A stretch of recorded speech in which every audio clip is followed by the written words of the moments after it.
Hi, ಎಲ್ಲರಿಗೂ ನಮಸ್ಕಾರ. ಇದು ನನ್ನ ಮೊದಲನೇ ವ್ಲಾಗ್ ಆಗಿರುತ್ತೆ. ನಾನು ಬೆಳಗ್ಗೆನೇ ಎದ್ದು ನೀರು ಕುಡಿದು ನಂತರ ಲೋಟ ಟೀ ಕುಡಿದು ನಮ್ಮ ದನ ಕರುಗಳಿಗೆಲ್ಲ ಹುಲ್ಲಾಕಿ, ಅದಾದ ನಂತರ ಮಕ್ಕಳು ಸ್ಕೂಲಿಗೆ ಹೊರಡ್ತಾರೆ. ಅವರಿಗೆ ತಿಂಡಿ ಮಾಡಬೇಕು. ಹಸಿರು ಮೆಣಸಿನ್ಕಾಯಿಗೆ ಇಲ್ಲಿಲ್ಲ ಅಂತ ಹೇಳಿ ಗಿಡದ ಹತ್ರ ಕುಯ್ಕೊಬರಕ್ಕೆ ಹೋದಾಗ ತೊಗರಿ ಗಿಡದ ಒಂದು ಹೂವಿಂದು ಪಿಕ್ಚರ್ ನೋಡಿದೆ. ಅದನ್ನು ನಿಮಗೆ ಶೇರ್ ಮಾಡಿದ್ದೀನಿ ಅಷ್ಟೇ. ಅಲ್ಲಿಂದ ಬಂದು ದೋಸೆ ಮಾಡಿ ಪಲ್ಯ ಮಾಡಿ ಮಕ್ಕಳಿಗೆ ಸ್ಕೂಲ್ಗೆ ಕೊಟ್ಟು ಲಂಚ್ ಪ್ಯಾಕ್ ಮಾಡಿ ಸ್ಕೂಲಿಗೆ ಕಳಿಸಾಯಿತು. ಮತ್ತು ದನಗಳಿಗೆಲ್ಲ ಕಲ್ಗಚ್ಚೆಲ್ಲನೂ ಕೊಟ್ಟು ಹುಲ್ಲಾಕಿ ಎಲ್ಲ ಮಾಡ್ತಾಯಿದ್ದೆ. ಒಂದು ಹಸು ಹೊರಗಡೆ ಹೋಗಿ ಇದನ್ನು ಗಿಡ ಎಲ್ಲ ತಿಂತಾಯಿತ್ತು. ಅದನ್ನು ಹೋಗಿ ಹಿಡ್ಕೊಬಂದು ಇದು ಮಾಡೋ ಕಟಾಕೋ ಹೊತ್ತಿಗೆ ಇಷ್ಟೊತ್ತಾಯಿತು.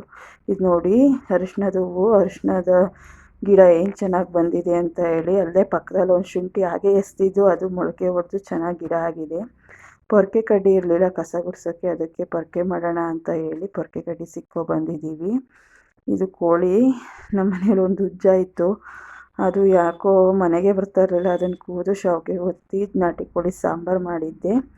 ಅದಾದ ನಂತರ ರಾತ್ರಿ ಆದಮೇಲೆ ನಾವು ದನಗಳಿಗೆಲ್ಲ ನಮ್ಮದು ಊಟ ಆದಮೇಲೆ ದನಗಳಿಗೆ ಹುಲ್ಲಾಕಿ ಕಲ್ಗಚ್ಚೆಲ್ಲ ಕೊಟ್ಟು ನಮ್ಮ ಲಾಸ್ಟ್ನೇ ಕೆಲಸನ ಮುಗಿಸ್ತೀವಿ. ದಯವಿಟ್ಟು ಇಷ್ಟ ಆದರೆ ಶೇರ್ ಮಾಡಿ, ಕಮೆಂಟ್ ಮಾಡಿ.